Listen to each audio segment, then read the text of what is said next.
Hello दोस्तों, स्वागत है आपको ऑनलाइन स्टडी यूट्यूब चैनल में। मैं नंद कुमार। यहाँ पे दोस्तों हम लोग सी टेट का दोस्तों हम लोग प्रीवियस ईयर के क्वेश्चन को सॉल्व करेंगे। यहाँ पे जनवरी 2012 का पेपर आपको दिख रहा है। आपको पता है कि दोस्तों सी टेट में बार बार पीछे के क्वेश्चन ही पूछे जाते हैं। आपके पेडागोजी के हो जाए या मैथ के क्वेश्चन हो, सेम टू सेम पूछे जा सकते हैं। तो इस वीडियो में हम लोग दोस्तों सारे क्वेश्चन को सॉल्व करेंगे। तो चलिए 2012 का हम लोग जनवरी का पेपर देखते हैं। तो सबसे पहले दोस्तों आपको पहला क्वेश्चन यहाँ पे मिलता है। पहला क्वेश्चन है, जब बच्चा फेल होता है तो इसका क्या तात्पर्य है? बच्चों ने उत्तरों को सही तरीके से नहीं याद किया है, बच्चे को प्राइवेट ट्यूशन लेनी चाहिए थी, व्यवस्था फेल हुई है, बच्चा पढ़ाई के लिए योग्य नहीं है। तो देखिए इसमें सबसे बड़ी बात है, इसमें हम लोग को पेडागोजी में ये समझना होता है कि क्या रियल है, क्या पॉजिटिव थिंकिंग है, वो देखना पड़ता है। तो देखिए अगर बच्चे को उत्तर याद करने के लिए बोलेंगे तो ये सब गलत बात है, क्योंकि आप टीचर होने के नाते किसी भी बच्चे को रटने या याद करने पर बल नहीं देंगे। और प्राइवेट ट्यूशन लेनी चाहिए थी, ये भी कोई मायने नहीं रखता। व्यवस्था फेल हुई है, ये ऑप्शन आपका यहाँ पे सही हो जाएगा। बच्चा ने पढ़ाई के लिए योग्य नहीं है, तो बच्चा देखिए पढ़ाई के योग्य नहीं है। सारे बच्चे पढ़ाई के योग्य होते हैं, बस किसी की बौद्धिक क्षमता कम होती है, किसी की ज़्यादा होती है। तो इसका आंसर दोस्तों हो जाएगा व्यवस्था फेल हुई है। अब व्यवस्था फेल कैसे हुई है? देखिए जब बच्चा फेल होता है ना, तो आपकी पूरी व्यवस्था फेल हो गई है। क्यों? मान लीजिए आपके पढ़ाने का जो तरीका है वो कहीं ना कहीं बच्चों को समझ में नहीं आया। आपकी जो सारी व्यवस्थाएं हैं वो बच्चे के बौद्धिक क्षमता के मुताबिक नहीं है, तो बच्चा फेल हुआ है। तो कहीं ना कहीं आपके व्यवस्था में कमी है, टीचिंग मेथड में कमी है, कुछ ना कुछ कमी है, इसलिए आपकी पूरी व्यवस्था फेल हुई है। अब चलते हैं अगला क्वेश्चन देख लेते हैं। 2 नंबर के क्वेश्चन को अब देखिए, पूछा शिक्षण से अधिगम पर बल देने वाला परिवर्तन हो सकता है। देखिए शिक्षण से अधिगम पर बल देने वाला परिवर्तन बाल केंद्रित शिक्षा अपनाकर हो सकता है। अब अभी मैंने बताया कि रटने को प्रोत्साहित नहीं करेंगे आप लोग। अगर शिक्षण की तकनीकी अपनाकर परीक्षा परिणामों पर केंद्रित, परिणाम पर भी केंद्रित नहीं हो सकते, लेकिन अगर आप बाल केंद्रित शिक्षा की पद्धति अपनाते हैं तो आपका शिक्षण अधिगम अच्छा होगा। अब देखिए बाल केंद्रित में क्या होता है, बच्चे को दोस्तों गौड़ स्थान माना जाता है। बच्चे को इसमें जैसा बच्चा सीखेगा वैसे टीचर को सिखाना पड़ेगा। तो इससे क्या होगा, अधिगम पर बल देने वाला परिवर्तन हो सकता है। अब चलते हैं 3 नंबर को देखते हैं। 3 नंबर क्वेश्चन क्या कहता है, इसको देखते हैं।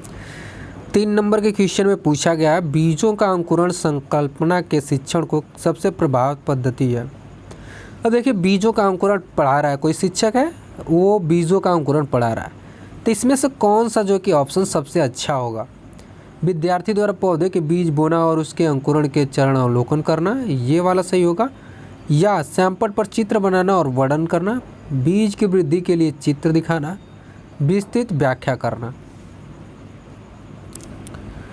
तो देखिए दोस्तों बीजों का अंकुरण की संकल्पना पढ़ाते समय सबसे अच्छा तरीका क्या है, ये आपको बताना था। तो देखिए विद्यार्थियों द्वारा पौधे के बीज बोना और उसके अंकुरण के चरणों का अवलोकन करना। देखिए कभी भी अगर आप बीज के अंकुरण को अगर आप पढ़ा रहे हैं, तो अगर एक बच्चे को एक बीज दे देंगे और उस बीज को वो बोएगा और कैसे कैसे अंकुरण हो रहा है, कैसे कैसे वो पौधा बन रहा है, अगर उसका बच्चा खुद करके देखेगा, उसमें शामिल हो रहा है, तो वो क्या अच्छे तरीके से सीख सकता है। तो इसका ऑप्शन नंबर 1 सही हो जाएगा। अब चलते हैं समावेशी शिक्षा के अंतर्गत। तो देखिए समावेशी शिक्षा क्या है? समावेशी शिक्षा का क्या है, इसमें 4 ऑप्शन दिए गए हैं, उसका आंसर आपको निकालना है। कक्षा में विविधता का उत्सव मनाती है, दाखिले संबंधी कठोर प्रक्रिया को बढ़ावा देती है, तथ्यों की शिक्षा मर्डरों प्रांत से संबंधित है, मतारोपण से संबंधित है, हाशिए पर स्थित वर्गों से शिक्षकों को सम्मिलित करने के संबंधित है। तो देखिए दोस्तों इसमें सबसे अच्छा तरीका होगा समावेशी शिक्षा का, कक्षा में विविधता का उत्सव मनाती है, ये ऑप्शन आपका सही हो जाएगा। अब देखिए समावेशी शिक्षा होती क्या? तो देखिए समावेशी शिक्षा में क्या, एक सामान्य बालक भी उसमें पढ़ता है और एक विशिष्ट बालक भी पढ़ता है और एक विकलांग बालक भी पढ़ता है। तो सारे जो बच्चे हैं ये एक साथ मिलकर जब वो पढ़ते हैं और उसमें सभी को शिक्षा, समान शिक्षा दी जाती है, तो क्या कहलाती है? समावेशी शिक्षा कहलाती है। तो कक्षा में देखिए विविधता है कि नहीं? अब ये एक सामान्य बच्चा है, एक विशिष्ट बच्चा है और एक अक्षमता वाला बच्चा है, तो यानी सभी को साथ में ही पढ़ाया जा रहा है। तो कौन सी होगी? समावेशी शिक्षा होगी। कक्षा में विविधता का क्या कर रही है? उत्सव मनाती है। अब इसी के साथ 5 नंबर के क्वेश्चन को चलेंगे। निम्नलिखित में से कौन सा वस्तुनिष्ठ प्रश्न है? वस्तुनिष्ठ प्रश्न यानी दोस्तों जिसका केवल एक ही आंसर हो सकता है उसे हम लोग क्या कहते हैं, वस्तुनिष्ठ प्रश्न कहते हैं। अब देखिए लघुत्तरात्मक प्रश्न यानी छोटे में आपको जवाब देना है लेकिन बहुत सारे शब्द उसमें हो सकते हैं।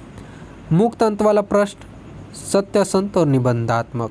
तो इसमें दोस्तों आपका सही हो जाएगा सत्य और असत्य, क्योंकि ट्रू और फॉल्स में केवल एक ही उत्तर होता है जिसमें हम लोग देते हैं। तो इसका आंसर क्या हो जाएगा, 5 का 3 नंबर सही हो जाएगा। अब चलते हैं 6 नंबर के क्वेश्चन को देख लेते हैं। निम्नलिखित में से कौन सी प्रगतिशील शिक्षा की विशेषता है। अब देखिए, which of the following is a feature of progressive education. केवल प्रस्तावित पाठ्य पुस्तकों पर आधारित, तो देखिए केवल तो पाठ्य पुस्तक पे नहीं हो सकता, तो ये तो गया। परीक्षाओं में अच्छे अंक प्राप्त करना है, ये भी कोई ज़रूरी नहीं है कि अच्छे अंक प्राप्त करेंगे तभी आपकी प्रगतिशील शिक्षा होगी। बार बार ली जाने वाली परीक्षाएं, आप बार बार परीक्षाएं भी नहीं ले सकते, इससे आपकी प्रगतिशील शिक्षा की विशेषता का पता नहीं चलेगा। लेकिन अगर समय सारणी और बैठने की व्यवस्था में लचीलापन है तो आपकी प्रगतिशील शिक्षा की विशेषता हो सकती है। कभी भी अगर समय सारणी आपका महत्वपूर्ण है और बैठने की व्यवस्था में लचीलापन है तो उससे क्या होगा, आपकी प्रगतिशील शिक्षा की विशेषता हो सकती है। अब चलिए चलते हैं दूसरे क्वेश्चन पे। अगला क्वेश्चन है दोस्तों, एक शिक्षक प्रश्न पत्र बनाने के बाद यह जांच करता है कि प्रश्न परीक्षण के विशिष्ट उद्देश्यों की परीक्षा ले रहे हैं, यह मुख्य रूप से प्रश्न पत्र के बारे में चिंता कर रहा है। खाली स्थान है, इसमें क्या भरना है। संपूर्ण विषय वस्तु को शामिल करने, प्रश्नों के प्रकार, विश्वसनीयता और वैधता। तो देखिए दोस्तों, अगर शिक्षक है तो अगर ये जांच कर रहा है कि प्रश्न परीक्षण के विशेष उद्देश्य की परीक्षा ले रहे हैं कि नहीं ले रहे हैं, यानी पूरे संपूर्ण विषय वस्तु को शामिल करने का सोच रहा है। क्या कर रहा है, पूरे विषय वस्तु को शामिल करने का सोच रहा है। तो ये ऑप्शन आपका 1 नंबर सही हो जाएगा। 8 नंबर पे चलते हैं। विवेचनात्मक शिक्षा शास्त्र का यह दृढ़ विश्वास है कि, यानी विवेचनात्मक शिक्षा शास्त्र का यह दृढ़ विश्वास है कि शिक्षार्थियों को स्वतंत्र रूप से तर्कणा नहीं करनी चाहिए। तर्कणा तो करनी चाहिए, ये तो गलत हो गया। बच्चे स्कूल से बाहर क्या सीखते हैं, यह अप्रासंगिक है। तो देखिए, बच्चे कहीं भी कुछ भी सीखते हैं तो वो प्रासंगिक होता है, न कि अप्रासंगिक। विद्यार्थियों के अनुभव और प्रत्यक्षण महत्वपूर्ण होते हैं, ये कुछ पॉजिटिव लग रहा है। एक शिक्षक को हमेशा कक्षा कक्ष के अनुदेशन का नेतृत्व करना चाहिए, तो ये थोड़ा अलग लग रहा है, ये सही नहीं हो सकता इसके लिए। लेकिन विवेचनात्मक शिक्षा शास्त्र के लिए दृढ़ विश्वास है कि शिक्षार्थियों के अनुभव और प्रत्यक्ष महत्वपूर्ण होते हैं। देखिए, किसी भी शिक्षार्थी है तो उसका अनुभव और उसका जो प्रत्यक्षण है वो बहुत ही महत्वपूर्ण होता है। तो ये आपका पॉजिटिव आंसर मिल रहा है, तो ये आपका आंसर नंबर 3 सही हो जाएगा। ये क्वेश्चन देखते हैं, विद्यालय आधारित आकलन मुख्य रूप से किस सिद्धांत पर आधारित है। तो देखिए, विद्यालय आधारित आकलन यानी विद्यालय पे जो आकलन होगा, तो देखिए विद्यालय पे आकलन होगा तो एक, अगर मान लीजिए आपका टीचर है और एक बाहरी टीचर है, एक्सटर्नल टीचर आया हुआ है, तो आपके क्षमता को, आपके बुद्धि को और आपके सीखने की योग्यता को कौन सबसे अच्छे तरीके से जानेगा, बाह्य परीक्षक जानेगा या आपके जो टीचर हैं वो जानेंगे। तो जाहिर सी बात है, जो आपको साल भर पढ़ा रहा है तो आपके कमी को जानेगा, आपके पढ़ने की क्षमता को जानेगा, आपकी बुद्धि को जानेगा, तो आपका अच्छे तरीके से आकलन कर सकता है। तो विद्यालय आधारित आकलन में बाह्य परीक्षकों की अपेक्षा शिक्षक अपने शिक्षार्थी की क्षमताओं को बेहतर जानते हैं, तो ये ऑप्शन आपका सही हो जाएगा। 10 नंबर के क्वेश्चन को देखते हैं।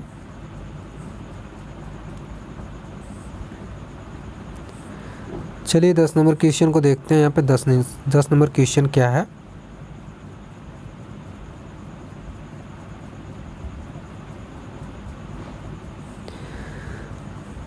शिक्षार्थी व्यक्तिगत भिन्नता प्रदर्शित करते हैं तो शिक्षक को, देखिए जाहिर सी बात है, सभी छात्र क्या होते हैं, व्यक्तिगत भिन्नता होती है उनके में, सभी की योग्यताएं अलग अलग होती हैं। तो बच्चे जब ऐसा करते हैं तो एक शिक्षक को क्या करना चाहिए, सीखने के विविध अनुभवों को उपलब्ध कराना चाहिए। कठोर अनुशासन तो आप कर ही नहीं सकते, तो ये तो वैसे ही गलत हो गया। परीक्षाओं की संख्या बढ़ा देनी चाहिए, ये भी नहीं करना चाहिए। अधिगम की एक समान गति पर बल देना चाहिए। जब बच्चा भाई व्यक्तिगत भिन्नता है तो आप एक समान गति पे कैसे बल दे सकते हैं।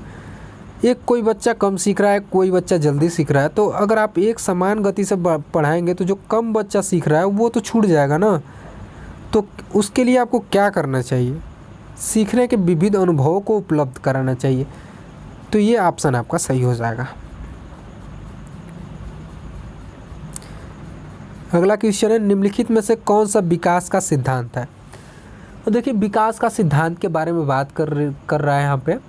तो सभी का विकास दर समान नहीं होता, ये कुछ सही लग रहा है, क्योंकि सभी की व्यक्तिगत भिन्नताएं भी अलग अलग होती है और उनका विकास दर भी अलग अलग होता है। तो आप में कुछ अलग विकास का दर होगा और दूसरे में कुछ अलग विकास का दर होगा। तो ये ऑप्शन इसमें लग रहा है सही होगा। और बाकी सब देख लीजिए, विकास हमेशा रेखीय होता है, नहीं रेखीय नहीं होता है, यह निरंतर चलने वाली प्रक्रिया नहीं है, तो ये नहीं लगा दिया, तो ये तो ऐसे ही गलत हो जाए, क्योंकि विकास हमेशा निरंतर चलने वाली प्रक्रिया होती है। और वृद्धि क्या होती है, कुछ देर तक चलती है और कुछ समय तक जा कर के रुक जाती है। तो वृद्धि अपरिवर्तन नहीं है, अपरिवर्तन है, कुछ देर तक परिवर्तन हो जाती है। और बुद्धि क्या होती है, अस्थायित्व हो जाती है, लेकिन विकास आपका हमेशा चलता रहता है। तो ये आपका नंबर 1 सही हो जाएगा। 12 नंबर को देखते हैं, मानव विकास को क्षेत्रों में विभाजित किया जा सकता है। तो मानव के विकास को कितने क्षेत्रों में विभाजित किया जा सकता है, तो ये होगा आपका मनोवैज्ञानिक, संज्ञानात्मक, संवेगात्मक और शारीरिक। ये ऑप्शन आपका सही हो जाएगा। इसको देखते हैं, एक शिक्षिका पाठ्य पुस्तक और फल सब्जियों के कुछ चित्रों का प्रयोग करती है और अपने विद्यार्थियों से चर्चा करती है। विद्यार्थी इस जानकारी को अपने पूर्व ज्ञान से जोड़ते हैं और पोषण की संकल्पना को सीखते हैं। यह उपागम खाली स्थान पर आधारित है।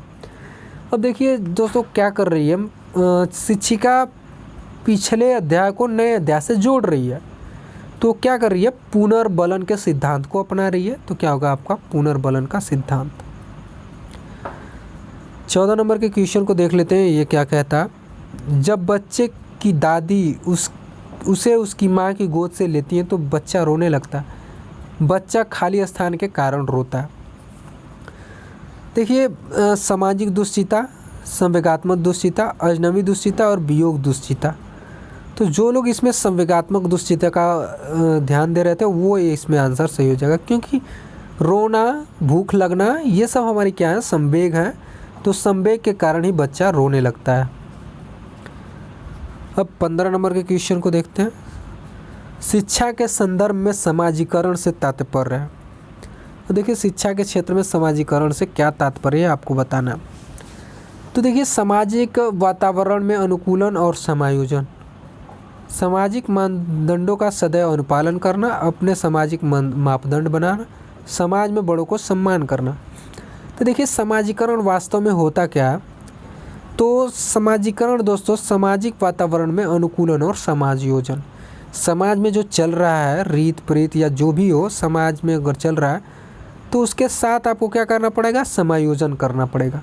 जैसे समाज चल रहा है उसके साथ अनुकूलन और आपको समायोजन करना पड़ेगा, तब आपका समाजीकरण हो सकता है। अब 16 को देखते हैं, राज्य स्तर की एक एकल गान प्रतियोगिता के लिए विद्यार्थियों को तैयार करते समय विद्यालय लड़कियों को वरीयता देता है। तो देखिए कभी भी अगर लड़की और लड़के की बात आए और उसमें एक किसी विशेष को महत्व दिया जाए तो वहाँ पे क्या होता है, लैंगिक पूर्वाग्रह होता है। यानी किसी एक को आप बढ़ावा नहीं दे सकते, सभी को समान रूप से आपको बढ़ावा देना होगा। तो इसमें आपका आंसर नंबर 4 सही हो जाएगा। अब 17 नंबर क्वेश्चन को देखते हैं, वाइगोत्स्की बच्चों के सीखने में निम्नलिखित में से किस कारक की महत्वपूर्ण भूमिका पर बल देते हैं। तो देखिए नैतिक तो कोहलबर्ग का हो गया और सामाजिक इसमें हो जाएगा आपका वाइगोत्स्की। तो सामाजिक सिद्धांत इसमें उन्होंने दिया था। तो वाइगोत्स्की बच्चों में को महत्वपूर्ण भूमिका देखते हैं किसका, समाज का। इसको देख लेते हैं, एक शिक्षिका अपने शिक्षार्थियों के विभिन्न अधिगम शैलियों को संतुष्ट करने के लिए वैविध्यपूर्ण कार्यों का उपयोग करती हैं। यह खाली स्थान से प्रभावित है। देखिए अधिगम शैली, अलग अलग अधिगम शैली अपना रही हैं। तो हर एक बच्चे के लिए अलग अलग, यानी उसकी जैसी बुद्धि है वैसा उसको वो अधिगम शैली प्राप्त कर रही। तो आपको पता है बुद्धि को कई प्रकार में किसने बांटा था, तो वो बांटे थे हार्वर्ड गार्डनर। तो हार्वर्ड गार्डनर ने बताया था कि सबकी विलक्षण बुद्धियाँ होती हैं, तो ये हार्वर्ड गार्डनर का यहाँ पे ऑप्शन सही हो जाएगा। 19 नंबर को देख लेते हैं यहाँ पे। एक शिक्षिका अपने आप से कभी भी प्रश्नों के उत्तर नहीं देती, वह अपने अपने विद्यार्थियों को उत्तर देने के लिए सामूहिक चर्चाएं और सहयोगात्मक अधिगम अपनाने के लिए प्रोत्साहित करती हैं। यह उपागम खाली स्थान के सिद्धांत पर आधारित है। तो देखिए क्या कह रहा है कि कभी प्रश्नों के उत्तर नहीं देती हैं, तो क्या कर रही हैं, अनुदेशात्मक सामग्री का उचित संगठन कर रही हैं, अच्छा उदाहरण प्रस्तुत करना और भूमिका निर्वाह कर रही हैं, सीखने की तत्परता कर रही हैं, या सक्रिय भागीदारिता निभा रही हैं। तो देखिए इसमें आपका आंसर सही हो जाएगा, सक्रिय भागीदारिता हो रहा है यहाँ पे। 20 नंबर को देखते हैं। निम्नलिखित में से कौन सा शिक्षक से संबंधित अधिगम को प्रभावित करने वाला कारक है। क्या कह रहा है, शिक्षक से संबंधित अधिगम को प्रभावित, बैठने की उचित व्यवस्था, शिक्षण अधिगम संसाधनों की उपलब्धता, विषय वस्तु या अधिगम अनुभवों की प्रकृति, विषय वस्तु में प्रवृत्ता। तो देखिए इसमें सबसे पॉजिटिव यही मिल रहा है, क्योंकि विषय वस्तु या अधिगम अनुभवों की जो प्रकृति होगी उससे शिक्षक अधिगम को प्रभावित बना सकता है।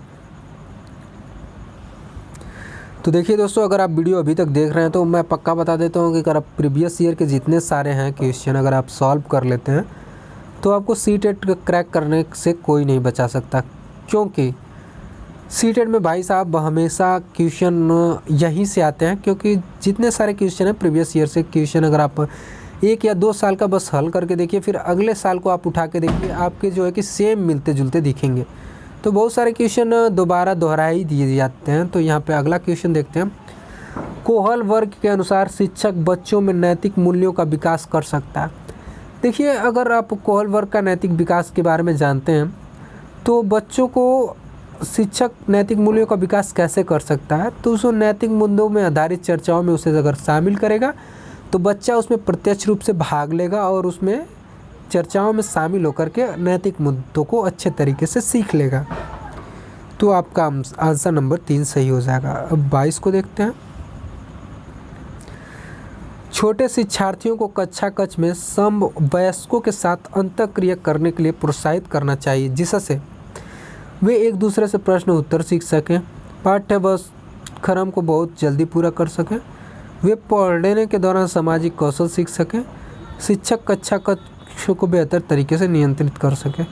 तो देखिए जब क्या अपने समवयस्कों के साथ अगर आप अंतःक्रिया करेंगे तो पढ़ने के साथ साथ आप क्या कर सकते हैं, सामाजिक कौशल भी सीख सकते हैं। तो 22 का आंसर नंबर 3 सही हो जाएगा। जब एक निर्योग बच्चा पहली बार विद्यालय आता है तो शिक्षक को क्या करना चाहिए। देखिए भाई, जब कोई भी निर्योग बच्चा आपके पास आए तो आपको क्या करना चाहिए, बच्चे की निर्योग्यता के अनुसार उसे विशेष विद्यालय में भेजने को प्रस्ताव देना चाहिए। ऐसा आप कर ही नहीं सकते। उसे अन्य विद्यार्थियों से अलग भी नहीं बैठाएंगे। सहकारी योजना विकसित करने के लिए बच्चों के माता पिता के साथ चर्चा करेंगे, या प्रवेश परीक्षा लेनी चाहिए। देखिए आप प्रवेश परीक्षा भी उसकी नहीं ले सकते, अन्य विद्यार्थियों से अलग भी बैठा नहीं सकते और उसे अगले स्कूल में नहीं भेज सकते। लेकिन आप क्या कर सकते हैं, सरकारी योजना विकसित करने के लिए बच्चे और उसके माता पिता के साथ बच्चे के बारे में आप चर्चा कर सकते हैं। तो ये आपका सही हो जाएगा। अगर दोस्तों आप वीडियोज़ को लाइक नहीं किए तो ज़रूर से लाइक कर दीजिएगा, क्योंकि एक लाइक से ही हम लोग को मोटिवेशन मिलता है। तो चलिए, पियाजे के संज्ञानात्मक विकास के चरणों के अनुसार इंद्रियगामिक अवस्था किसके साथ संबंधित है। देखिए जीन पियाजे ने 4 अवस्था दिया था। पहला था आपका ज्ञानेंद्रिय अवस्था, या जिसे आप संवेदी प्रेरक अवस्था कह सकते हैं, और दूसरा था दोस्तों आपका पूर्व संक्रियात्मक अवस्था, और तीसरा है आपका मूर्त संक्रियात्मक अवस्था, और चौथा है अमूर्त या अनौपचारिक संक्रियात्मक अवस्था। अब देखिए पहले की अवस्था होती है ज्ञानेंद्रिय या संवेदी प्रेरक अवस्था 0 से 2 वर्ष, और फिर उसके बाद पूर्व संक्रियात्मक अवस्था होती है 2 से 7 वर्ष, और मूर्त संक्रियात्मक अवस्था होती है 7 से 11 वर्ष, और अनौपचारिक होती है 11 से ऊपर की जितनी अवस्थाएं होती हैं। तो पहला यहाँ पे पूछ रहा है कि संवेदी प्रेरक अवस्था में बच्चा क्या करता है। तो देखिए पहली अवस्था में बच्चा क्या करता है, अनुकरण करता है, स्मृति और मानसिक निरूपण करता है। तो यहाँ पे ऑप्शन आपका सही हो जाएगा। अब देखिए मानव व्यक्तित्व परिणाम है। मानव व्यक्तित्व क्या परिणाम है, तो वो अनुवांशिकता और वातावरण की अंतरक्रिया का, ये ऑप्शन आपका सही हो जाएगा। शिक्षण अधिगम प्रक्रिया में व्यक्तिगत रूप से ध्यान देना महत्वपूर्ण है, क्योंकि अब देखिए शिक्षण अधिगम प्रक्रिया में व्यक्तिगत रूप से अगर ध्यान देना महत्वपूर्ण क्यों है। शिक्षार्थी हमेशा समूहों में बेहतर सीखते हैं। शिक्षक प्रशिक्षण कार्यक्रम में ऐसा ही बताया जाता है। इस प्रत्येक शिक्षार्थियों को अनुशासित करने के लिए शिक्षक को बेहतर अवसर मिलते हैं। बच्चों की विकास दर भिन्न होती है और वे भिन्न तरीक़ों से सीख सकते हैं। तो जाहिर सी बात है व्यक्तिगत रूप से अगर आप ध्यान दे रहे हैं तो वो क्या है, बच्चों की विकास दर क्या भिन्न होती है और वे भिन्न तरीक़ों से सीख सकते हैं। तो व्यक्तिगत शिक्षा देना बहुत ही इम्पोर्टेंट है। निम्नलिखित में से कौन सी समस्या समाधान की एक वैज्ञानिक पद्धति का पहला चरण है। तो देखिए समस्या समाधान करना सबसे वैज्ञानिक पद्धति का पहला चरण कौन सा होगा। तो सबसे पहले तो भाई साहब आपको समस्या जानना पड़ेगा कि क्या समस्या है, तभी तो आप उसका समाधान करेंगे। अगर आपको रोग पता ही ना हो तो आप कैसे दवा करेंगे। तो सबसे पहले आपको क्या होना चाहिए, आपका समस्या के प्रति जागरूकता होनी चाहिए। निम्नलिखित में से कौन सा सीखने का क्षेत्र है, अनुभविक, भावात्मक, आध्यात्मिक और व्यावसायिक। तो देखिए भावात्मक सीखने का क्षेत्र है। अब चलते हैं 29। जब बच्चा कार्य करते हुए ऊबने लगता है तो इसका किस बात की ओर संकेत होता है। तो देखिए कोई भी अगर काम आपके जीवन में अगर बार बार हो, अगर यांत्रिक रूप से अगर कोई काम आपके बार बार होगा तो आप क्या करेंगे, ऊब जाते हैं, आपको बोरिंग लगने लगता है। तो संभवतः कार्य आंतरिक रूप से बार बार हो रहा है। अगर मान लीजिए अगर क्लास में आप पढ़ाने के लिए जाते हैं, अगर एक ही बात अगर डेली अगर आप एक ही बात बताते हैं, बस एक ही बात अगर आप बताते हैं, एक ही चीज़ पढ़ाते हैं, एक ही टॉपिक पढ़ाते हैं, एक ही सवाल डेली बताते हैं, तो बच्चा क्या हो जाता है, उसको अच्छे तरीके से नहीं सीखता है, वो ऊब जाता है। तो यांत्रिक रूप से अगर जो काम बार बार होगा तो बच्चा क्या होगा, ऊबने लगता है। तो ये ऑप्शन आपका सही हो जाएगा। अब 30 नंबर के क्वेश्चन को देखते हैं। प्रायः शिक्षार्थियों की त्रुटियाँ किसकी ओर संकेत करती हैं। तो देखिए बच्चे त्रुटि करते हैं तो उससे हमको ये पता चलता है कि वो कैसे सीख रहे हैं। अगर बच्चे त्रुटियां करते हैं तो उससे हमको ये पता चलता है कि बच्चे कैसे सीख रहे हैं, और उनके सीखने और त्रुटि के समस्याओं को हम लोग समझ करके उसका क्या करते हैं, निवारण करते हैं। तो ये ऑप्शन आपका यहाँ पे सही हो जाएगा, नंबर 1। तो आशा करते हैं कि दोस्तों ये पेडागोजी का क्वेश्चन आपको हेल्पफुल लगा होगा। अगर अच्छा लगा तो वीडियोज़ को लाइक कर दीजिएगा, दोस्तों में शेयर कर दीजिएगा, कमेंट करके बताएं अगर अगला पार्ट चाहिए। तो इसमें हम लोग अभी फ़िलहाल मैथ का भी क्वेश्चन सॉल्व करेंगे, पर्यावरण का भी क्वेश्चन सॉल्व करेंगे। तो आप लगातार इस वीडियो में बने रहिएगा, और चैनल को सब्सक्राइब नहीं किया चैनल को सब्सक्राइब कर लीजिएगा। चैनल को दोस्तों सब्सक्राइब करिएगा, वीडियोज़ को लाइक करिएगा। मिलते हैं अगले वीडियो में, तब तक के लिए बाय बाय।